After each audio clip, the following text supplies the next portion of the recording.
You and I just immediately thought the same thing, and we looked at each other and you said, I'm pulling over. I stripped down. There are cars going past. There are trucks going past. I'm naked on the side of the road. My name is Abby, and I'm the voice behind the Evolving Love Project. In this podcast, my husband and I deep dive into the topics of non-monogamy and polyamory, drawing from our experiences of being consensually non-monogamous for almost a decade. And my name is Liam. Whether you're monogamous, polyamorous, curious, or anything in between, we invite you to join us for this conversation. Let's begin. Here we are recording again for a little impromptu podcast episode this afternoon. Yes, we had an interesting situation. So we had an incredible interview that we did just recently with a wonderful male escort, and it was a fantastic interview.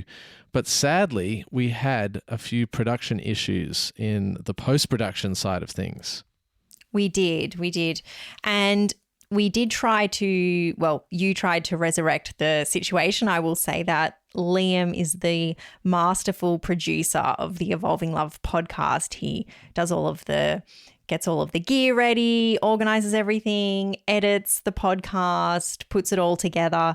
But unfortunately, we didn't have a very good, what do we call it? The audio track of our guest. Yeah, sadly, the internet connection on the guest end wasn't up to scratch, and it did impact the audio in a way that we felt that it wasn't really doing the conversation justice.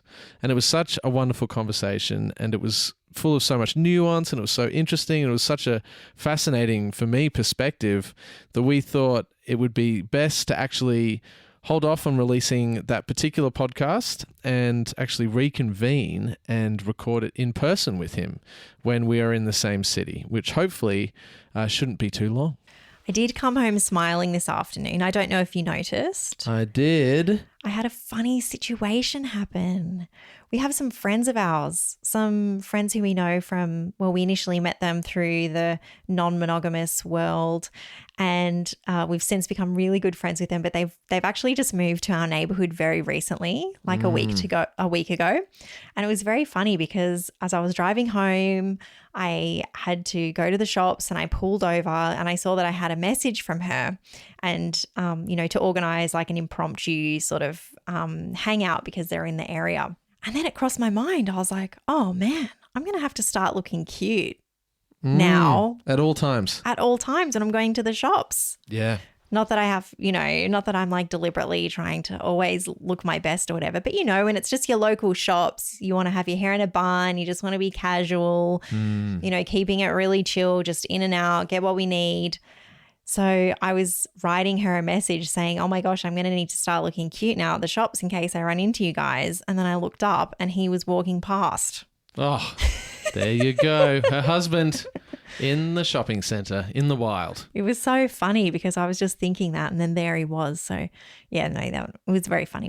We had a little chat over some vegetables. And then sent a little selfie to the group chat. Which is very cute. Yeah. And it's funny because we have never, since moving back to Australia, to our knowledge, I don't think we've ever had any of the fun variety of friends who live in the same neighborhood as us. No, that's never happened. Yeah. So this is the first, and with that brings so many possibilities. It does. Yeah. It does. Playground hangs, like the whole thing. It does make me think actually back to, there was a time when we were overseas and there was a flame of mine, and he lived in the same neighborhood, but I think we connected right before we moved back maybe, but I remember he lived really close by, and I used to see him around sometimes and just go, what a babe. Yeah, you used to love that. Yeah, coming home from picking up some groceries, and suddenly there was a smile on your face, but now it's happening again. Here we are, deja vu. So it is rather exciting. Mm-hmm. So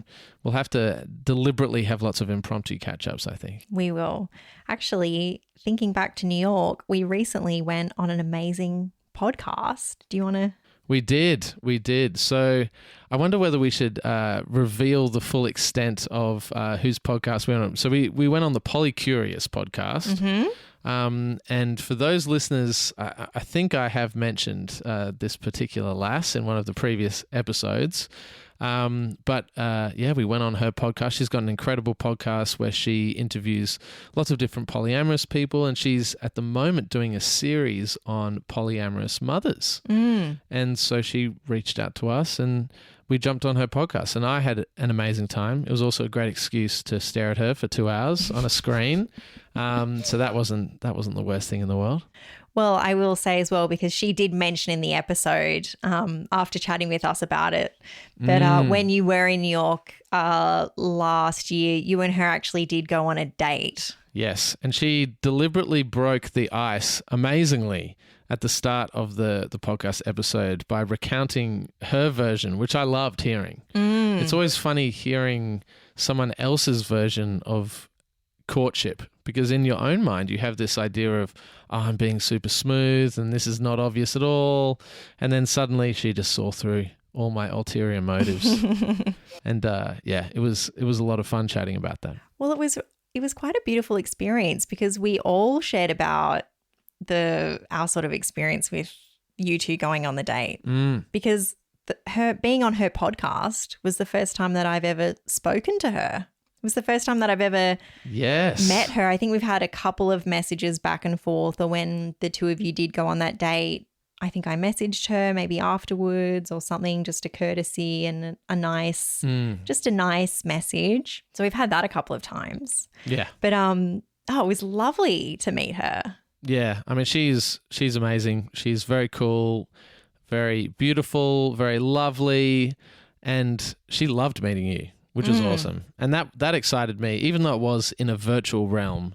Sadly, it wasn't over a drink in Prospect Lefferts, but it was still awesome to watch you guys meet and get along really well. Was it a bit strange? It was strange in some ways, but I think it was pretty natural, actually, because I knew that you guys would really get along. As soon as I went on a date with her, I thought, Abby would love her. So it's no surprise to me that you guys hit it off. I do. I like her so much. And I mean, what an interesting way to meet someone over like straight in a podcast episode. Yeah. Someone who you've dated, because she's asking us very personal questions. Yeah. It was really nice. Yeah. And it's funny because she also has the context of you through your writing and also of us, because she listens to the podcast as well. And I felt like she, and I listened to her podcast, and you've listened to some of her episodes as well. So I felt like we all knew each other in this strange kind of parasocial kind of interesting way, so that we were just straight into friend vibes. Yeah. Or whatever the vibes are. Yeah. It was beautiful. Yeah. And we did talk about a few interesting things, actually, because, you know, as you said, she knows me more through my writing or the Instagram page or listening to our podcast. But, you know, I was actually talking about what it was like for me being here in Canberra while you were in New York and you were out on a date with her, and sort of what that brought up for me. And, you know, a little bit of nostalgia.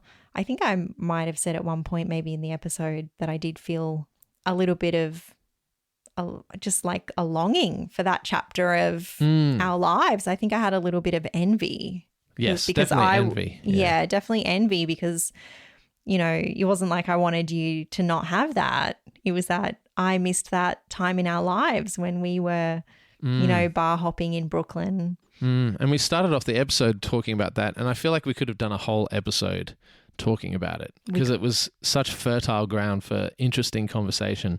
But alas, we had to get into talking about motherhood, and as that was the focus of the episode. But I felt like that initial conversation could have just gone forever. It could have. Yeah. But we'll be sharing her podcast episode in our Instagram stories when that comes out. I'm not sure when it's coming out.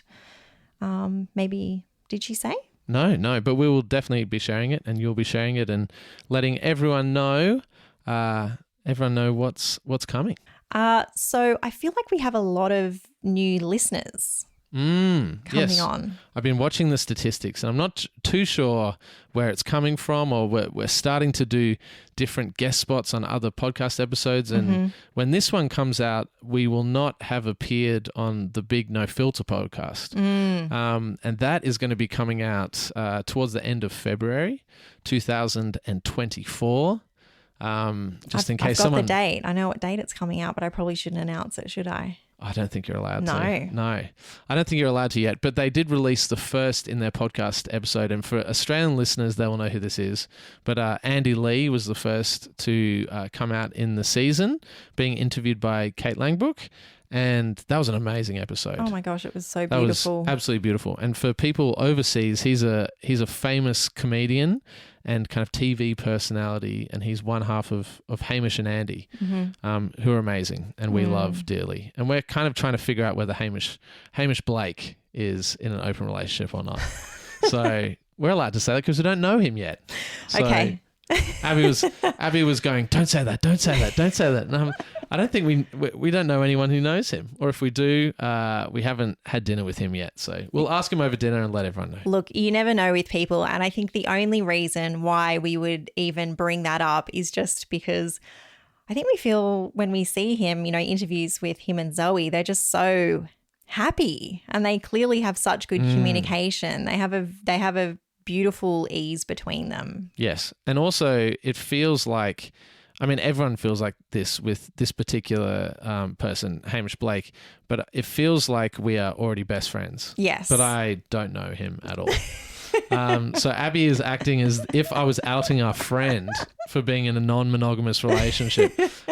So we would like to preface this with, we don't know whether Hamish Blake is in an open relationship, but there are some extra clues that might point us in that direction. One being that they hosted Esther Perel for a function when she was out doing her publicity tour of, I think, her speaking tour, which we went to see. Yeah, did you read that somewhere? I read that somewhere and I definitely remembered it because that to me was incredible. Yeah, they had Esther over for a private dinner party for them and their friends. 20 friends, I think the 20 article friends. said. Yeah. So we were thinking, that would be a pretty fun dinner to be at. How do we get invited to that dinner? So Hamish and Zoe, if you are listening to this, we promise we will never speak of this ever again if you are in fact non-monogamous, but please slip into the DMs so we can hang out because we would love to hang out. Oh my goodness, that is so funny. So we thought we'd share a little bit about what Evolving Love Project actually is. What is going on? What is this about? So it started very small. I started a small Instagram account maybe 3 years ago called Evolving Women Project. And that is where I shared and came out about being in an open relationship and some of my perspectives on non-monogamy and motherhood and the balance of, life and romance and desire and relationship and marriage. And I was really fortunate because, the Instagram page has been so beautiful because you are such an amazing photographer. You take these beautiful photos and you and I just have a blast doing that. I've been your nude model now. It is a passion project that involves a lot of passion and a great project. Yes. So it started off like that and it's been a really wonderful experience. It's something that, I still get so much inspiration from the photos that you take. Sometimes if I'm wondering about what to write or if there's a memory or a mood or a feeling, a lot of my writing is very feelings led. Often I'll look at a photo that you've taken of me and it will stir something within me and it'll just make me reflect on something that I might be feeling inside and I'll choose to share that photo. So it's really beautiful. I get so much inspiration from the beautiful photos that you take. I do have some ideas. I have a Pinterest mood board that has an endless stream of photos that I want to take. And there's a few that are coming up that will hopefully be dropping soon. If we have a chance to actually get out there and do it. But there's I love the nature, I love the nude photography and nature. And there is a particular river in Canberra that if anyone wants to have a rare sighting of us on a photo shoot, at dawn, if you show up every dawn for the next maybe month, you might see us down near Canberra Rock Pool. We'll be there shooting. We always have a great time. We do. We always have a lot of fun. I will say that you are quite a bossy photographer sometimes. Look, the problem is that when I'm taking photos of other people, I'm very agreeable and very gentle and kind. But I feel like a lot of the filter is cut down as soon as we're doing the photo shoot together. Also, sometimes the places that we're doing the shoots are a little bit risque. Mm-hmm. So we have the clock, I have the time, and I know that the best outcome will come just from me kind of being grumpy and telling you to move here, move there, click, click, click, click, click. Mm-hmm. And then we've done photo shoots at the side of the road. I was going to say that's probably the most risque place that you and I have taken a photo, I think, was the road when you're coming back from the coast into Canberra down through Queanbeyan, and you can see the tower in Canberra, and it was a beautiful sunset, and I think there was a plane flying overhead. It was on a highway. But it was on a highway. Yes. But the sunset was so beautiful, and I think you and I just immediately thought the same thing. Yep. And we looked at each other, and you said, I'm pulling over. Yeah. So pulled over, I stripped down. Mm-hmm. There are cars going past. There are trucks going past. Well, I'm naked on the side of the road. Well, the first thing that I did was that I knew that time would be of the essence. So I got out and I took some test shots with you not in them. Oh, that's right. To make sure, and I do this often, to make sure if we're having to move quick, just to make sure that I'm not going to flub around with camera settings and do all that kind of thing. And then basically you're just going to be in the frame, and then I'm just going to go. That's right. Like that. Yeah. Yeah. Gosh, and that's a great photo. I love that photo. And we were being honked as people were you got driving a few past. Honks. I mean, they were honking us. You were totally naked. I was on a highway. I was completely naked at about 6 p.m. So there was a lot of traffic. Yeah, but I think the nature photography I'd love to do you and another model. Mm-hmm. And there's potential for that to happen soon, which would be really exciting. How will you behave when we're with someone else? But I'm not too sure. Will the real you come out where you're bossing me around? No, it'll be very nice. I bet I'm going to start feeling some, nice. As Jessica Fern would say, some justice jealousy, where all of a sudden the new model is getting treated with all of this like kindness and like, yeah, just gently move your shoulder. Oh, that's lovely. As we're with me, you're like, hurry up. I'm hungry. Let's get it going. Yeah. Yeah, totally. Yeah. Well, we'll have to see. So it will be interesting to see what happens with these models. I'm very interested to see which Liam comes out. Yes. Well, I think it'll be a test of my professionalism, although I am very professional. You are so professional. With other people. And we have done double model shoots before. And we did an incredible one with a lover of mine. Mm-hmm. And that was amazing. That was in a hotel room. And that was one of my favorite shoots we've done. But I think since then, I don't think we've done any, and that was years ago. We haven't done any double shoots. We haven't, no. But we've been meaning to. And I do have a few friends in mind. Okay, great. Let's go. Down to the river. Down to the river. We're all going to the river. You know what might happen? I hope a lot of things will happen. There might be like 15 women. Oh, that's too many. That's too many. The composition will be much, much trickier. So back to Evolving Love Project. Yes. And what it is about. So it has evolved into my writing, where I write these longer form articles, which bring me so much happiness. I just could write all day long. It's so much fun. And then we have this podcast. And as I said before, the podcast, everything is all in-house. Yes, it is all in-house, and we are releasing once a week now, which is really fun, but it is a lot of work. It is a lot of work. Yeah, we're not farming out editing, partly because of the stuff we're talking about. Not that we don't trust an editor to listen to it and, to check out all the things that we're talking about, but more just because some of it is so sensitive, and with guests we're hypersensitive to anything they'd like to have taken out, and so it is thoroughly produced. So it does take a little while, but it is at this point a labor of love. It is a labor of love. And it is highly personal what we're putting out. We like to, I definitely wouldn't want an episode to come out that hadn't been edited and listened to by both of us, because sometimes we do share some pretty personal things, and then later on I'm like, oh, actually, let's not share that. Yeah. Well, we don't share everything.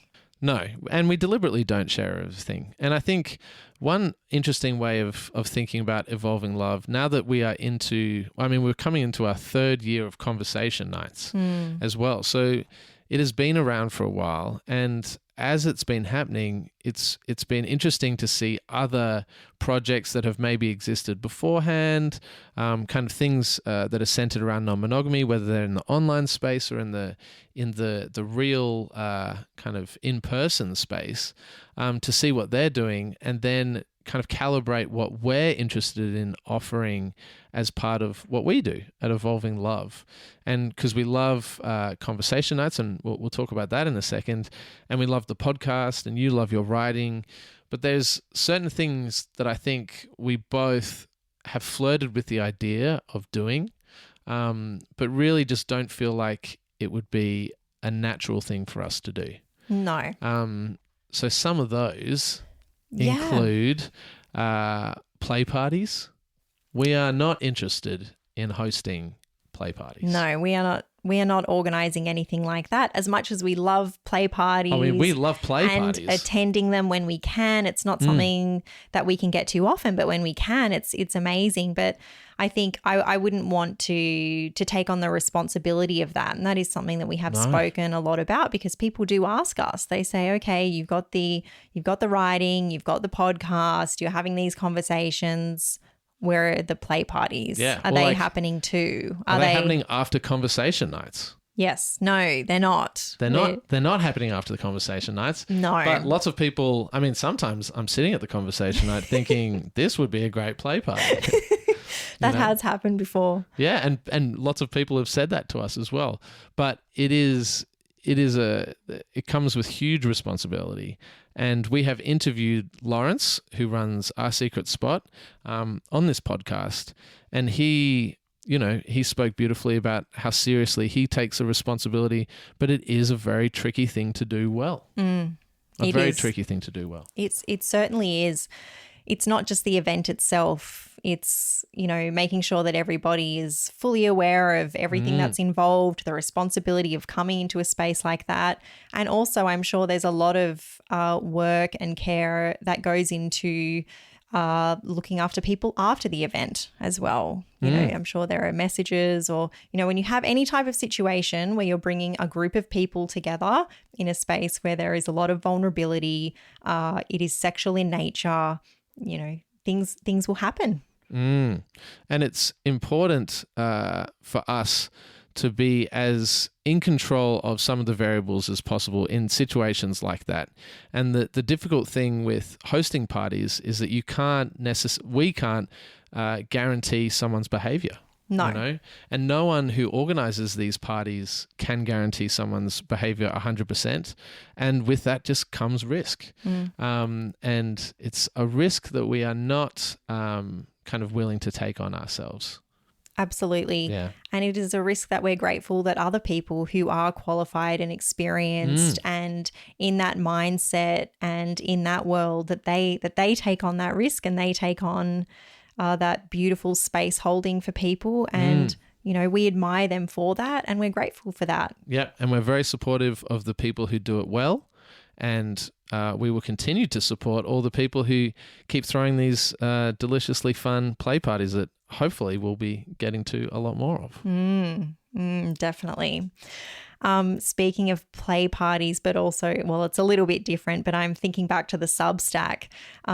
Did have a funny situation happen recently. So I have the premium Substack subscription option now, where I do share a little bit more personally with my writing, with some different experiences. And some different photos. And it's really interesting because your mother signed up to the premium. Look, I love the fact, and Mum, you're probably listening to this as well. She's the best. She's great. But if you want to, you don't have to listen to absolutely everything. And due to the fact that the premium, some of the premium writing and some of the premium podcasts are slightly more fast and loose than the other things, it is quite a situation to imagine my own mother reading some of that stuff or listening to it. She is honestly incredible. She has so much love and support for us. And I love that she listens to every single episode, and she'll often message us after she's listened to it and, you know, shares her thoughts on it. And it's just wonderful. But yeah, I did get a little bit like, oh, wow, like she's on the premium. And then immediately I'm thinking, oh my gosh, what did I write? And I think it was maybe after. I think you wrote a story about my best friend. Yeah. So you wrote the story about my best friend, and obviously my mum knows my best friend. Yeah, I'm sure she's put it together. And look, you know, now it's something that my mother knows. I know.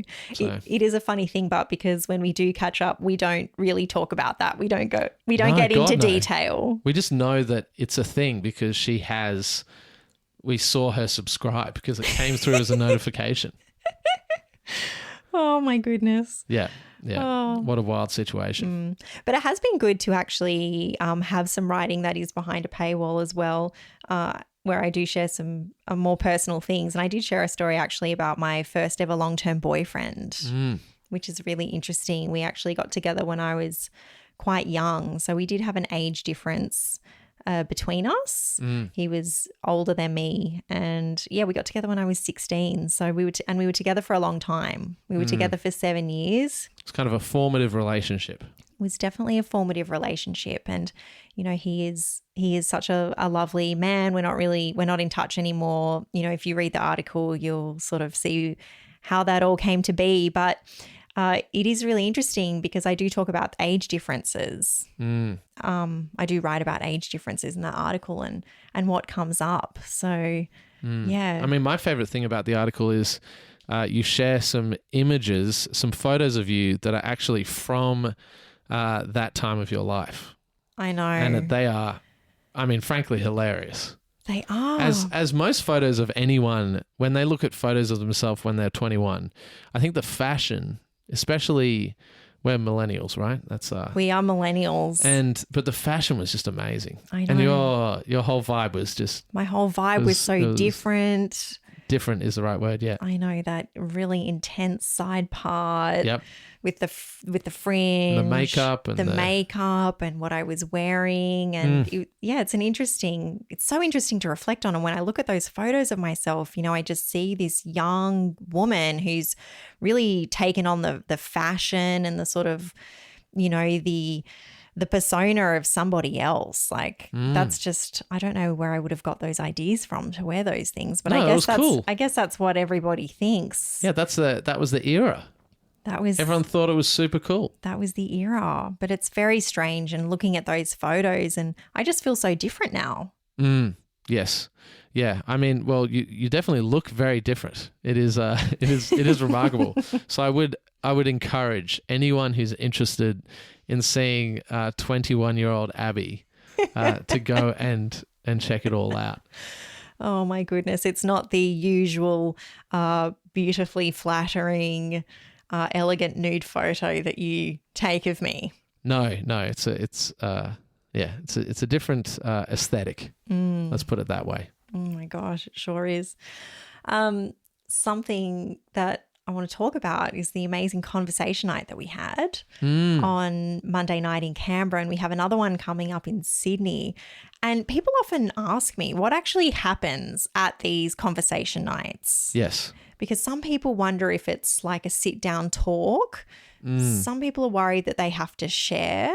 Not quite sure what the flow of the night is. So I thought I might share a little bit about how it runs. Yeah, well, we've been running them for, as I said before, we're into our third year. And it is amazing to see the reception and how quickly the events sell out. And we deliberately cap these events at 20 people, which is an interesting thing in and of itself, because if we were kind of going for money grabs, we'd say, oh, let's get 50 people in the room and we'll all have a conversation. It will just obviously be the worst conversation ever. But we feel 20 is like the perfect sweet spot of people being able to share, hearing a diversity of opinions, and then, and then we also split off into groups. But why don't you tell listeners what a standard conversation evening, what they would expect. So if they've never come to a conversation evening before, and at the moment we run them in Canberra and we run them in Sydney, and we're hoping to do some pop-up conversation nights all around Australia. And who knows, maybe we'll do a world tour. But what would they expect from a conversation evening? Well, I would say, first of all, a lovely environment. So I do have music on, there is some food, there is a nice atmosphere. And that's really important, I think, creating the space, having it feel nice and comfortable. The conversations do happen in a circle. So we do sit on cushions on the floor.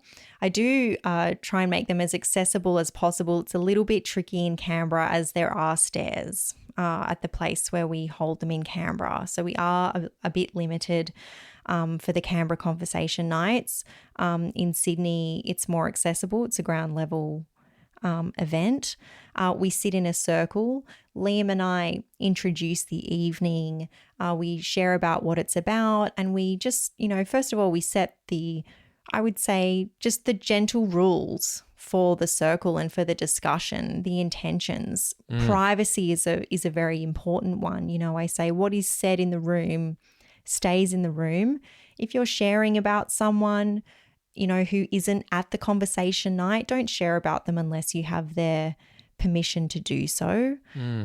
It's not a place to sort of come and talk about your ex-partner who you've just been through a breakup with, and if they're not there to sort of defend themselves or anything like that, that's not the space for this. It's not a cancel crusade. It's not a cancel crusade. It's a place to share about what might be coming up and to be, enjoying having these beautiful conversations, and also share if you want to. Not everybody shares, and not everybody is monogamous, non-monogamous who comes along. We do have monogamous people who are just very interested in this, not even necessarily because they want to open up their relationship, but because they're just very interested in the conversation to have with each other. I've had some people that have come on a date. They've come, on a first date together, and it's a great first date option. They messaged me about it beforehand, and and I do ask people to send me a video beforehand if I haven't met them, just so that I, feel like they're very genuine in their intentions to come along. So, for no other reason other than making sure that it's for a genuine reason. And also, I now ask that people, share that they're not a journalist as well, or that it's not for some other type of research that they're doing, or they're not coming to collect data or information on people to then go and put it into their work, just so that the circle is a very genuine, sincere circle for people who are looking for non-monogamous community or looking to have these conversations. Because as we know, many people are not able to have these conversations in other aspects of their life, or, they might need to share something about a specific polyamorous situation that their monogamous friends might not understand. So it's just a beautiful space for that for a couple of hours, and we do mingle and we have some drinks, and it's positive and it's fun. I think you and I also let our hair down a little bit more at the conversation in the evenings. We're not being recorded. Yes. Yeah, we can be a little looser. We are looser. We do share some more things. We share some more stories, and I think we sort of help to create that space for people to also open up and share if they want to as well. And like you said, we don't want the numbers to blow out. It's so important for us that it is that genuine conversation. But we will be doing something else as well in the future, which is that we're going to be also doing some live podcast episodes. And that is definitely coming. But just to jump back in terms of the flow of the evening, so what will happen is you will introduce and you will talk about what the evening is about, and then straight after that we go around the circle and everyone introduces themselves by their name or whatever name they'd like to go by that night. They don't have to give their actual name. And they are open to, if they're encouraged, if they would like to share a little bit about what brought them to the evening. And I always find this to be such a fascinating part of the night. It's just a beautiful way to hear other people's experiences straight out of the gate. Some people share, and some people we invite them if they don't feel comfortable sharing, just to say, you know, I'm here to listen, and I'm looking forward to hearing some different perspectives. So we go around the circle, and then each conversation evening we have a topic for the night. So the most recent one that we had in Canberra was taboos. And we'll be having that one again in Sydney. We will. And there was some incredible things that came up.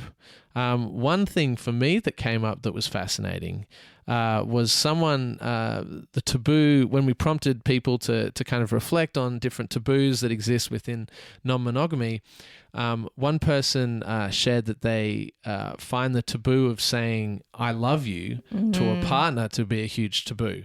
And it's kind of stigmatized in a way, or it carries like this excessive amount of weight because of the way that we view the word love within non-monogamy with other partners, and how it kind of signifies this like really intense escalation into kind of this like next level of care and connection.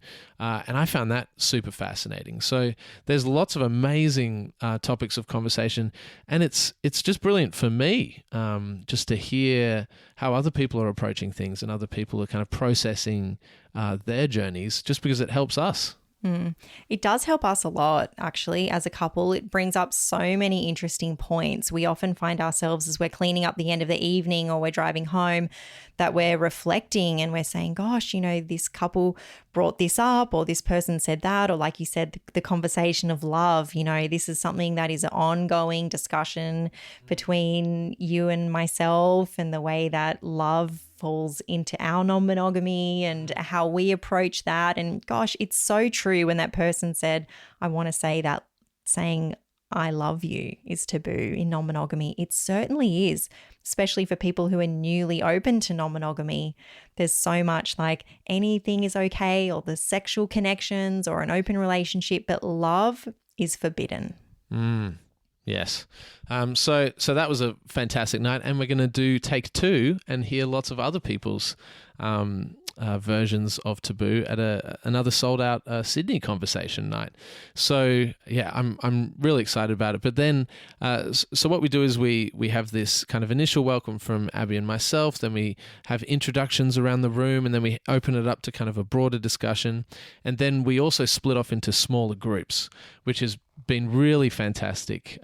We never kind of initially, when we started off with the nights, it was only something that we implemented kind of a few conversation evenings in, was splitting off into the smaller groups. But it really is fantastic just to be able to kind of really deeply connect in with a few more people, and kind of have these, I guess, more nuanced conversations are possible when it's kind of very back and forth in a group environment. And we do also have a writing exercise as well, and we mix it up. We do little fun, different things. They're not the same every single time. As you said, there are different topics. We've had little games at different points, and it's really fantastic. And the small groups are great, and they give people the opportunity to go in a little bit deeper with their conversations, because we do give a conversation prompt as well. And yeah, but it is always interesting the next day when I do get some messages in my Evolving Love Project Instagram saying, oh, the girl with this hair, you know, could I get her Instagram? Oh yeah. I mean, it's a great way. If you're not into apps, it's the way to go. It is definitely the way to go. It is. It is a nice way for people to meet, but in a really relaxed way, where it's not like that's the intention. It's not a pickup type environment. But of course, you know, there are lovely, thoughtful people coming together, so connections will be made. I don't do the matchmaking thing, and I think we actually did say at the last conversation night, you know, if there is somebody who you like, you know, do go and get their number tonight, because I can't be asking everyone's permission to to share their Instagram. It takes a lot of time out of your schedule. Yeah. If you're like going back and forth playing matchmaker for multiple people, which has happened before. And it is lovely to do. And of course you do it. But it does save you a few messages by just announcing that to the crowd. And we also deliberately don't have a WhatsApp group for the conversation nights as well. That's something that we decided on, just to have it just be the beauty of the conversation night. Just being in person, coming together, having that moment, and then people can take it from there. Yeah, and there are some kind of very, we have discussed at length why we don't have a WhatsApp group, and kind of a private channel where people can connect, because this is something that other communities do, and we're part of them too. Yes, and we're part of them as well. But for us, I think there are some positives in being able to show up to a conversation evening for other people, not having made up their own mind about someone by searching them or seeing their name in a WhatsApp feed and going and kind of knowing all about their kind of online presence, which is easily done with something like a WhatsApp group or other things like that, where people are kind of connecting and welcoming others to come and check out their social media accounts and all that kind of stuff. I think one of the greatest strengths of the conversation evenings that we have is it brings together such a diverse range of people who might not necessarily get along if they all stalked each other's Instagrams. But I can guarantee that when they're in a room together, all conversing about a topic that they're all really interested about, it actually opens up this beautiful line of communication that might not have existed if they were deep diving, into something that they'd posted a year ago about a particular political topic, or either way, it runs the risk of kind of, casting aspersions and making assumptions about people's characters before they've even met them. So it is a beautiful way for people to meet each other in a neutral space. And that's something that I feel really protective over, because I think it is a new model to encourage discourse and really encourage people to have civil conversations. That's so true. So beautiful. As I mentioned earlier, in lots of ways, it's easier to also say what Evolving Love Project is by saying what it is not. So as we've mentioned before, we are running conversation evenings, which we love. We obviously have the podcast, which we love. We have your writing, which we love. But we are not running play parties. We're not running sex parties. And we are also not interested in doing any coaching. And that is something that we have talked about because a lot of people reach out to you, Abby, and say, hey, I would love to kind of have you as a non-monogamous mentor. It has happened. It has happened multiple times, and it is obviously extremely flattering, and it's really beautiful that people have connected with you in a way that, and I feel like you would actually be an amazing mentor to people, and I think you would actually be an incredible coach. But with doing something like that, it kind of takes everything into a direction that becomes all-consuming in another way. Well, that's right, because Evolving Love Project has really started from the heart for you and I as far as something, a creative outlet for us too. We're storytellers with the writing, we're creatives with the photography, and we love bringing community together. And there have been times where I've thought about it as I've been tempted, or I've considered it with people asking for coaching. And, I've really just made the decision that I think I'm really happy with where I'm at, and I'm really enjoying the writing aspect so much. And my writing can connect with people, and I love talking with people about the writing or what it might bring up for them or their experience. That's really wonderful. But at this stage, I don't feel pulled to do the coaching, and also just with time and, I'm also on my own non-monogamous journey as well. And, as far as how much I can put into, Evolving Love Project as a means of, income as well, or work, I want to sort of keep it in that space where we're enjoying the podcast, and the writing is really wonderful, and it just brings me a lot of love to be able to connect with people through my articles and my writing and through the podcast. So I'm gonna stay in this space and have the beautiful in-person events with the retreats and the convo nights as I can do them. Because it does come with an emotional, doing any sort of coaching, especially in the realm of non-monogamy, comes with a huge emotional weight. And you are not a trained psychologist, you're not a trained psychiatrist. And whilst I would say that you probably have as much insight as anyone who is a trained psychologist or a psychiatrist, I think you're not trained in the ways to healthily deal with multiple people offloading their issues about what they're going through in a way that would be sustainable in the long term.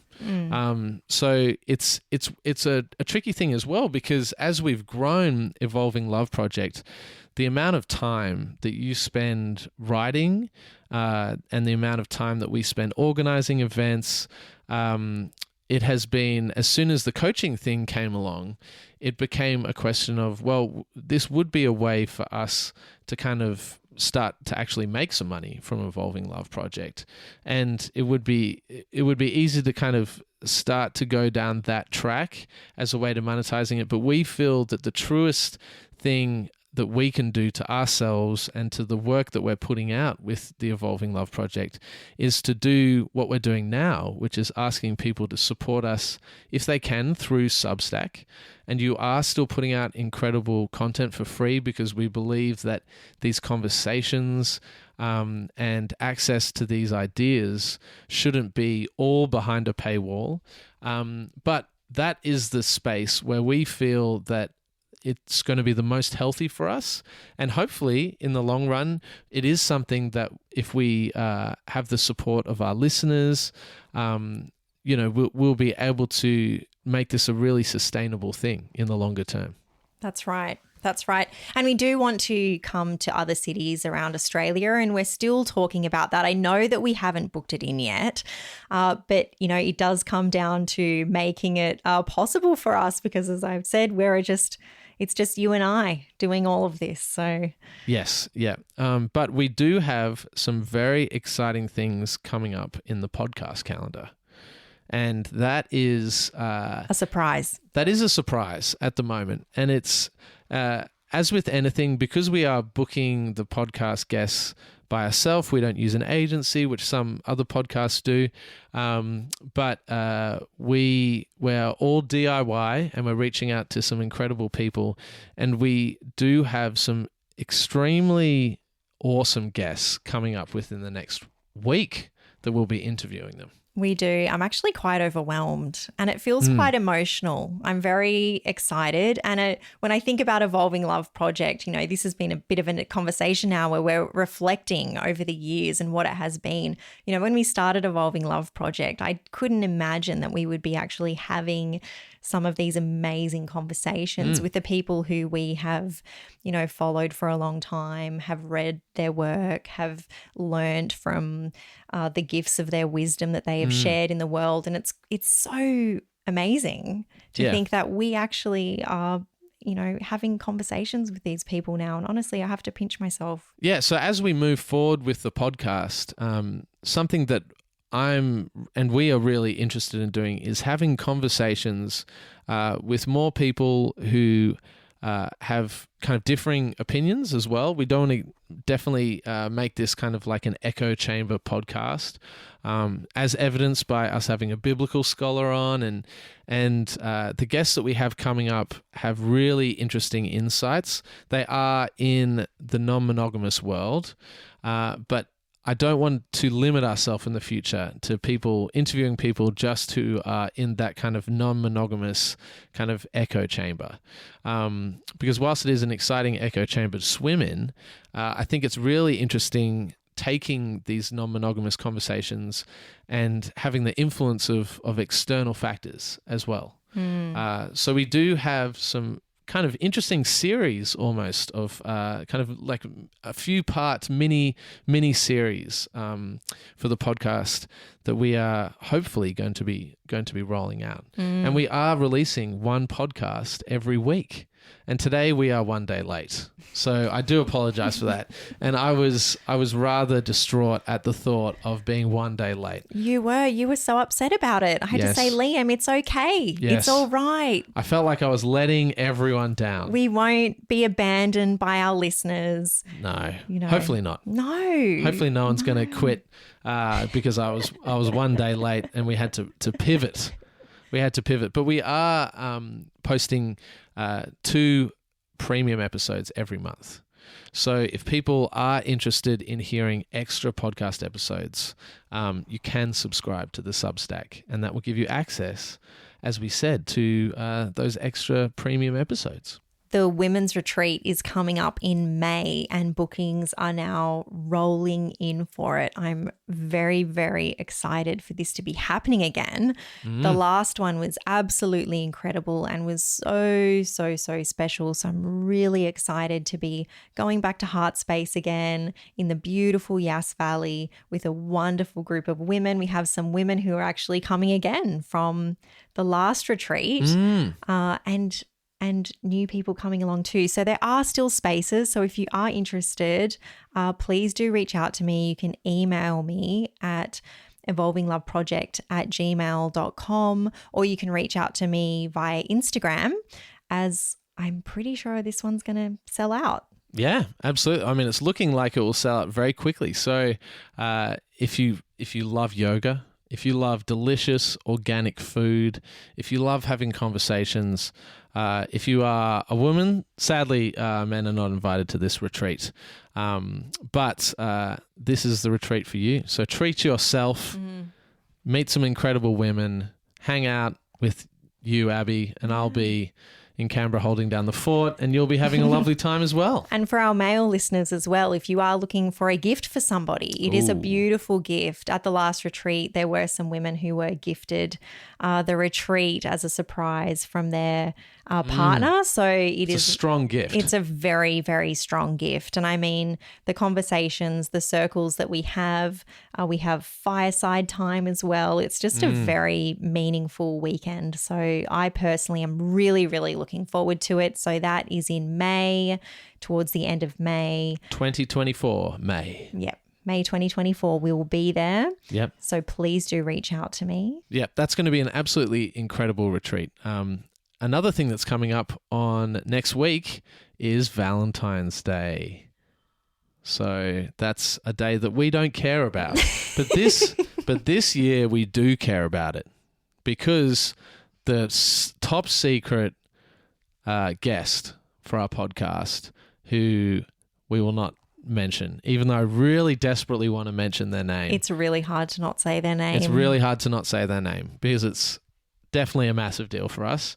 But they will be appearing on Valentine's Day. I know. On our Valentine's Day. They are overseas, just to give a little inkling to the listener who it possibly could be. So just taking out Australia's 30 million population from the pool of however many billion there are in the world. But this particular person does live overseas, and they will be on recording with us on Valentine's Day, which is kind of the perfect Valentine's Day gift, I would say, to ourselves. I know, I'm pinching myself. Yes. Oh my goodness. So do stay tuned, dear listeners. But yeah, we hope you've enjoyed this kind of little recap. This is, I think it's going to be the 25th podcast episode. So, wow. So this is a quarter of a century, 25 episodes. We're not at Joe Rogan's 2,000 and 2,700 or whatever he might be at, but we are slowly getting there, 1 week at a time. By the time we're 85, we will have, what's the maths on that? I hope that we still have our podcast. 50 times 65. Okay, we're not good at maths, but I mean, that would be amazing if we still were podcasting in the nursing home. Oh my gosh, that would be so beautiful. I can imagine you and I doing that. Yeah, totally. I mean, there it will be like everyone will have like headsets on. We'll be like Skyping in. Oh my goodness, the Apple Vision Pro. Yes. We have been talking a lot about that this week. And we actually are going to get to that in a future episode. We have some plans to talk about the future of sex and non-monogamy. And yeah, thinking about who we could have on the podcast to talk to about that. But as always, thank you for listening. If you do enjoy listening to the podcast, we'd like to invite you to subscribe to the podcast in whatever podcast app you listen to it. You can leave us a review. You can share it with your friends. You can upgrade to premium. And yeah, thank you again for your support. Thank you so much.